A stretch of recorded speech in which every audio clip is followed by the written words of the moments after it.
NPS Now, your source for news and information about Norfolk Public Schools. I'm your host, Karen Tanner, and with me today is Renee Parker, Senior Coordinator in Student Support Services. Welcome to NPS Now. Thank you, Karen. How are you today? I am great. I'm glad to have you on the show and talk about an area that we don't talk about that much, which is our security officers. So tell me, you're in charge of all of our security officers. How many so far do we have in our schools? We have approximately 55 security officers. 50 of those are full-time and the others are part-time or either substitute officers. Now, to be a security officer in our secondary schools, what's some of the qualifications that they have to have? Well, one, they have to be a high school graduate. They have to be 21 years of age, but they must be certified by the state to be a security officer. Once we decide to hire them based on that experience, then they have to work for us a minimum of 60 days. Prior to that, we do all sorts of things in talking with them about the policies and procedures of Norfolk Public Schools. We share with them the Student Code of Conduct. We also share with them and train them in our nonviolent crisis intervention.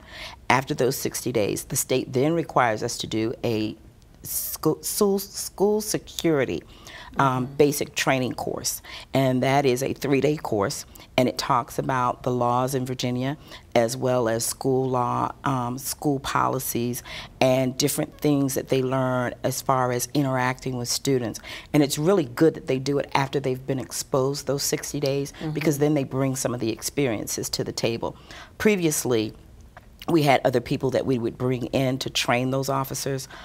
I became certified because I wanted to know what my officers were being taught and what they needed to be held accountable for. So now I do all of the training for our officers. I actually do training for the state of Virginia. Okay, so what type of training do you offer throughout the school year for the security officers? Well, all of our officers are required to have a minimum of 32 hours per year in training. They have to maintain those hours in order to maintain their certification. So the first week prior to school opening, we do all sorts of trainings. We do first aid training, AED training. We do CPI, which is the Nonviolent Crisis Intervention, which is through the Crisis Prevention Institute. We also do, now that they've been exposed, if they're not a new officer, we do what we call integrated CPI and PBIS training, along with best practices that we do throughout the year. All of my lead officers meet with me every early release day, and we reiterate and go over policies and procedures and different things to just make sure we're all performing the same task, the same way, and following district policy and state law. That's a lot of training. It is. And especially before they can even become a security officer, they have to be certified through the state? Yes. What does that look like? Well, that's through a private security company. They can go to any certified company, which is also certified by DCJS, which is the Department of Criminal Justice Services. But they have to go through that training, and that is a 3-day training required by the state in order for them to get an original security certificate. They cannot come to us and work for the school district without having that first certificate. So we have highly qualified, trained security officers in our secondary schools. So what initiatives do we use to handle discipline in our schools? Well, one of them is the PBIS, and PBIS, along with the nonviolent crisis intervention, is the positive behavior intervention strategies, and then the nonviolent crisis intervention. Our goal is to teach our officers to build relationships that allow them to be able to acknowledge anxiety in a student. So if Karen comes in every day and she's always bubbly and she's always talking and laughing and smiling, and then tomorrow she comes in and she's very quiet, my officer should know something might be wrong with Karen today. Right. Maybe I should talk to her and find out if everything's okay. Maybe I should tell another officer that might have a good relationship with Karen that may be different than mine. Just check on Karen and see if everything's okay. And then as we learn to notice those anxieties, then there are different levels that we teach them. And that if a child is experiencing anxiety, then the staff's role is to be supportive. If a child is in denial and won't follow direction, the child is just, the staff is just to continue to give them direction to try and get them back on the right path.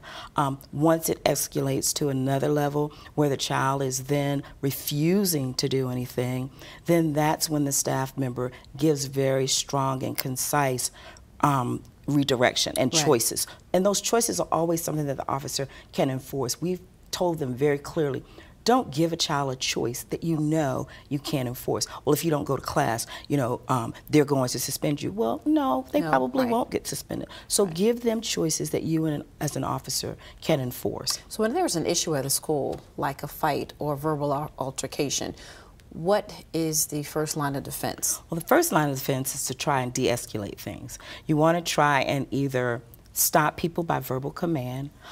If you can't get those persons that are being disruptive, or as we call it, the physically acting out person, if you can't get their attention, then you take away the audience. You move the audience away, and usually that will get a person to also calm down.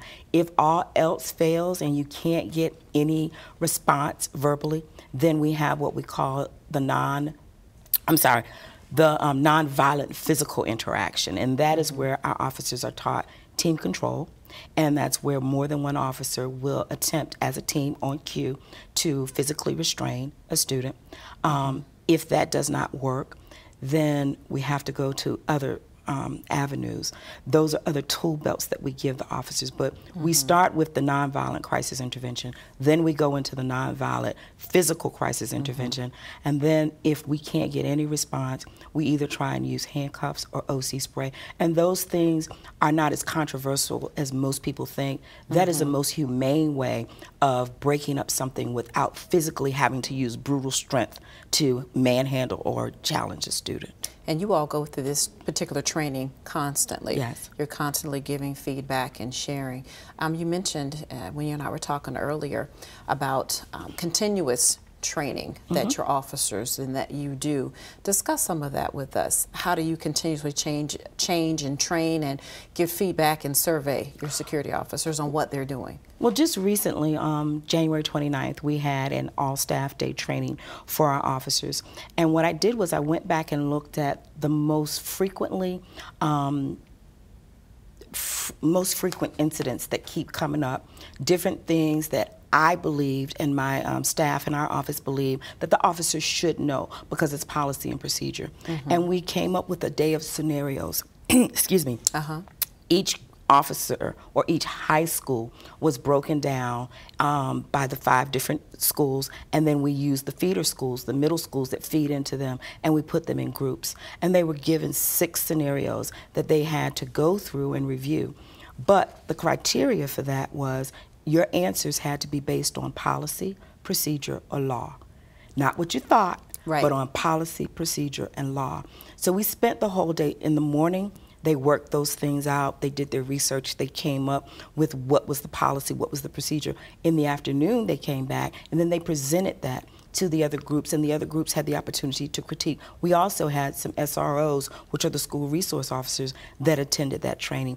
And it was very interesting to see that some of our officers were doing things based on how they had been done before, but not necessarily by the policy or by the changes that had come through the law. So in having that training in that manner, the effort was for everybody to be on the same page and to have security done consistently across the district. And that's awesome that you all come back and you do that. And I'm so excited to come and talk about our security officers. This is positive, and this has been great. Thank you, Renee, for coming on the show. Thank you so much for having us. It's always a pleasure to be able to tell the positive side of our story. Exactly, exactly. We want you to stay tuned for more NPS Now.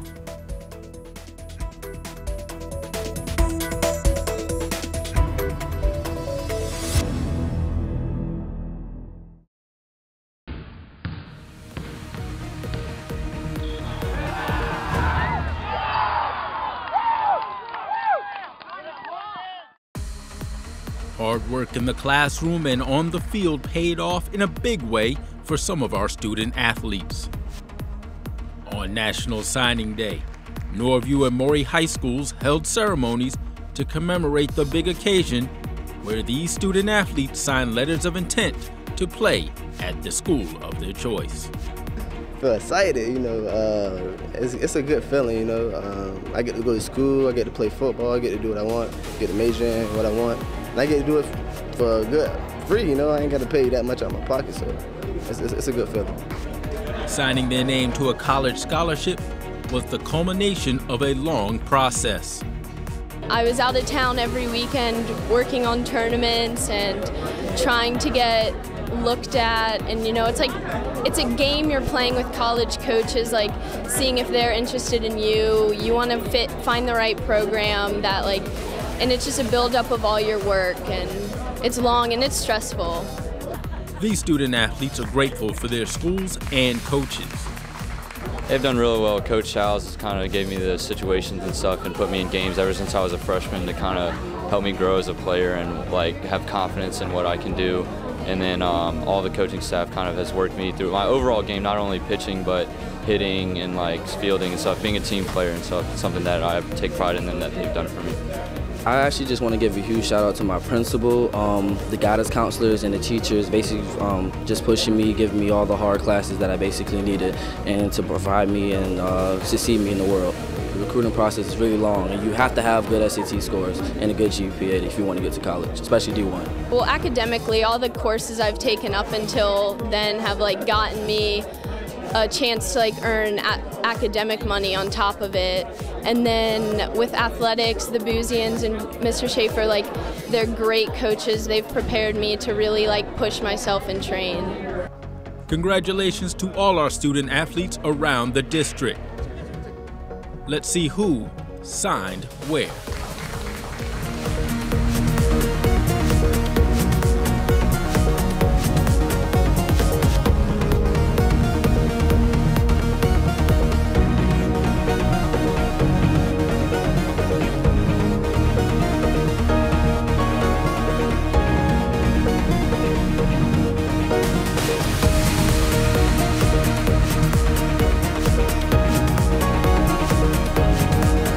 Welcome back to NPS Now. I'm Steve Sutmiller, Senior Coordinator of Athletics. Today we have Delton Cotton, head football coach at Norview High School, and his star quarterback, All-State quarterback, E.J. Faison. Welcome. Thank you. All right. Guys, a successful season. Congratulations. Coach Cotton, you're in your second year at Norview, and you've turned the page at Norview High School. You had an 11-2 season and have taken them to their back-to-back playoffs. And have done very well. So congratulations on that. Thank you. EJ, a lot of things have happened for you for 3 years. You've been that starting quarterback. Sure. But through that process, the end result is where you wanted to go. And that's what we want to talk about today is scholarships, student athletes. And you're a great role model for that. So talk a little bit about your season, but also the process, and tell us where you're going in the future. EJ? About the season, it was a hard season. We just put in the hard work. During practices, we just kept grinding and fighting through practices. And then about the recruiting process, I'm going to Mississippi Valley State. It's down in Mississippi. But it was a hard process. You don't never know where you're going to want to go and how you're going to get there. So it was just a waiting game. Okay. How did you choose Mississippi Valley State?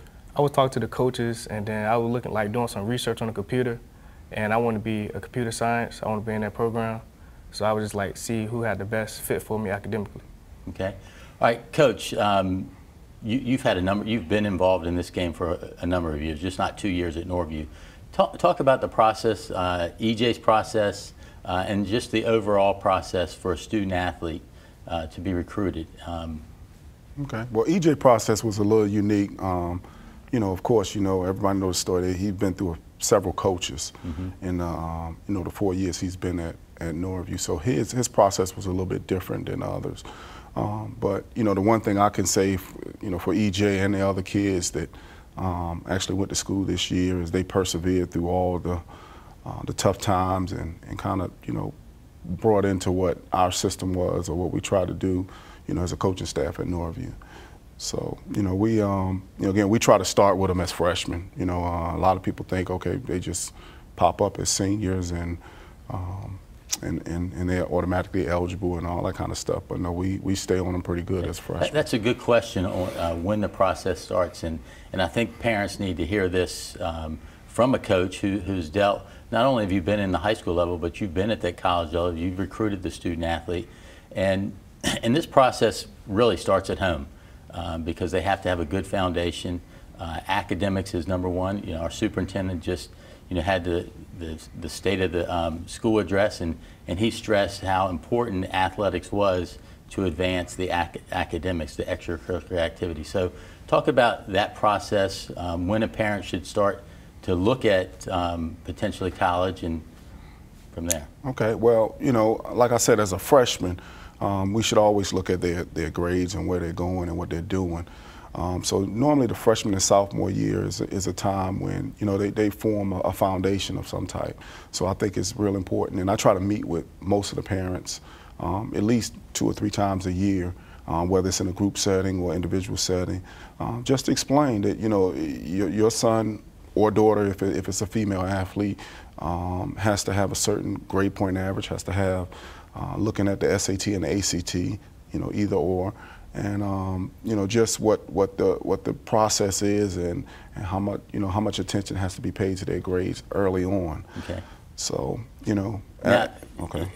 The academic part is critical, but also the athletic ability is they have to go hand in hand, and EJ has both. So in your process, EJ, did you go to summer camps? How did you showcase your ability, not just through your football games at Norview? And football is a little different than other sports because they can get that tape, but what opportunities should a student athlete be involved in to be seen by college coaches? You gotta go to as many camps as you can. Like, just keep going to camps. Even though if you don't have the money, just try to get the money and just go as many camps as you can to show your own talents. Okay. Well, obviously, people that are coming at you, that create some stress. How stressful was that, and did you feel that stress as a student athlete?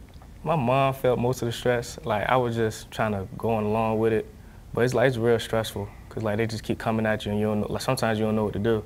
So my mom helped me out a lot. So. Okay.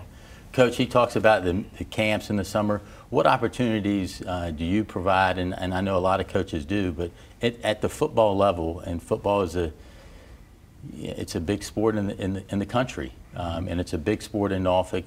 People enjoy it. They're into it. So for a parent, what could you tell a parent when they should begin these camps per se? Well, as early as the freshman years, you know, if possible. You know, we're kind of fortunate at Norview. We do a pretty good job of supporting and raising money to help the kids go to camps.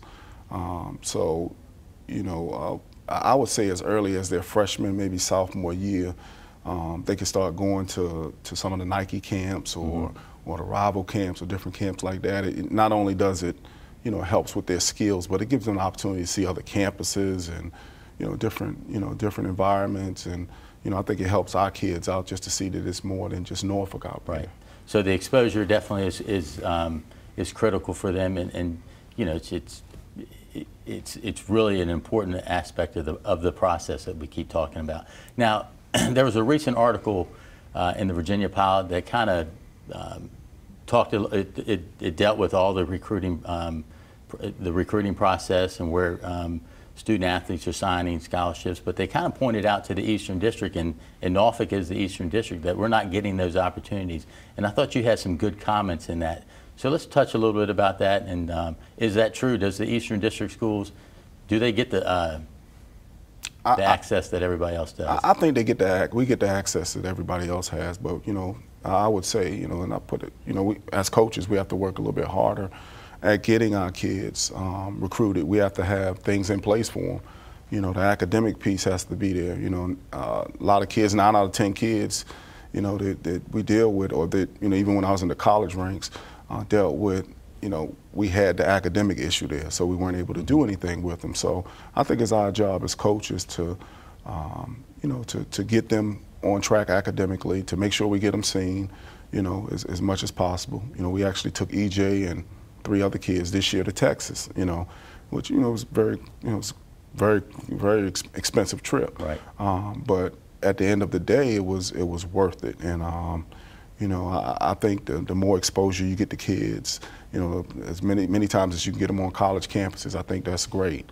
And you know, again, a lot of our kids, we take it for granted, don't or haven't seen a whole lot of stuff, especially kids in Norfolk. So, you know, I try to make sure that they get a chance to see, you know, everything, every part of it, Division I, Division II, Division III, all of them. All right, and that's important, that there are 3 levels. Right. So it may not be that Division I child, but you know, there's opportunities elsewhere.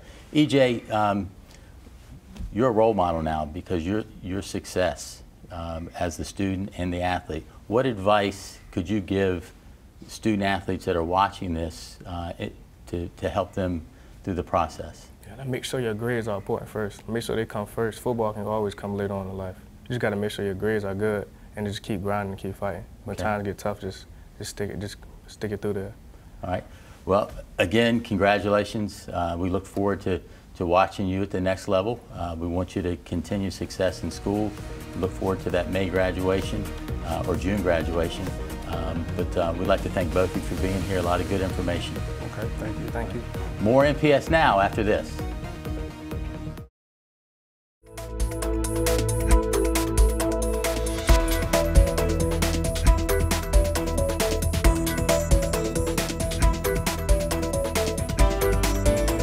Welcome back to NPS Now. With me now is Carlos Clanton, Executive Director for the Norfolk Education Foundation. Welcome again, Carlos, to NPS Now. Great. Thanks for having me, Karen. Well, I know the Education Foundation always has a lot of activities going on in the new year, and so I'm bringing you back to discuss some upcoming events that you have going on. So, what's up next? Well, very next thing that we have is the Principal for a Day program, which isn't new. We've been doing it for a couple of years, but it's been gaining popularity every year, and it's a great way of business and community leaders coming together, being able to see what goes on behind the school doors on every day, but they get to shadow with our principals, and it's a great way of identifying a new partner for each one of our schools, and so we've had great success with that each year.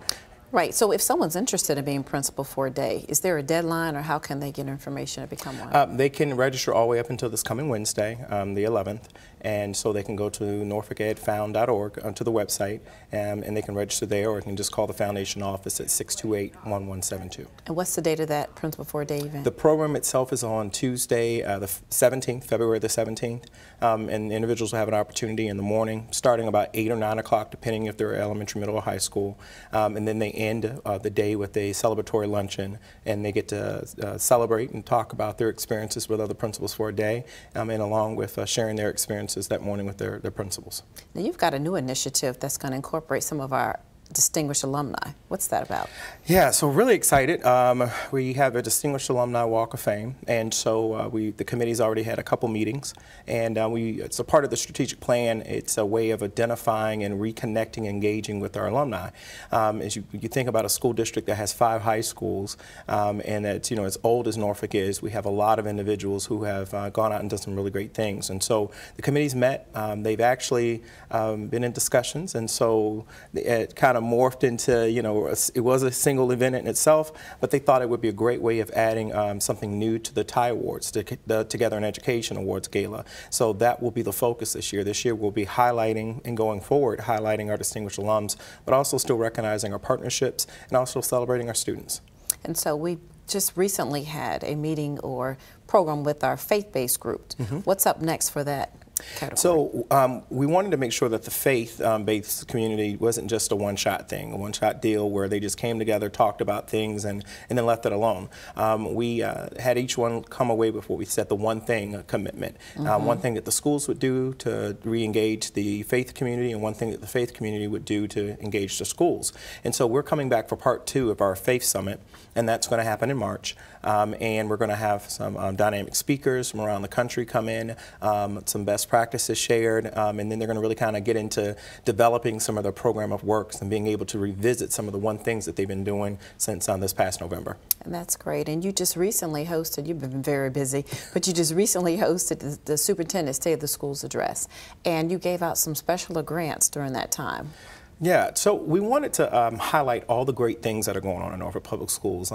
There's no you think about when you see the news, you see all these other things about what's going on in the schools, but you really don't see the innovative things that are going on in the classroom. And so what better way to tell that story than to do it yourself? And so our superintendent had his State of the Schools address, which really went over well, had an opportunity to reconnect with the community and let them know where we are going, and that we are making progress. We're making steady progress, and we're not there yet, but also put the charge out there to the community that we need you to make that happen.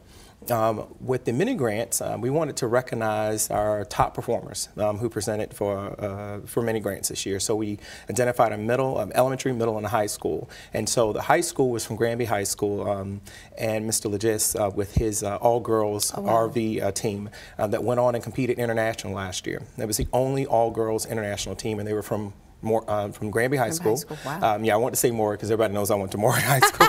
But they were from Granby, yes. And they went on to compete. And so they're looking to go back. And this is some of the great things that you look at where our students are representing all the best of what a great urban school district and education can provide for them. One of the success stories out of that is that 2 of those young ladies from last year's team went on to pursue engineering degrees. And That's so excellent. now one is at Old Dominion University and another one's at Norfolk State.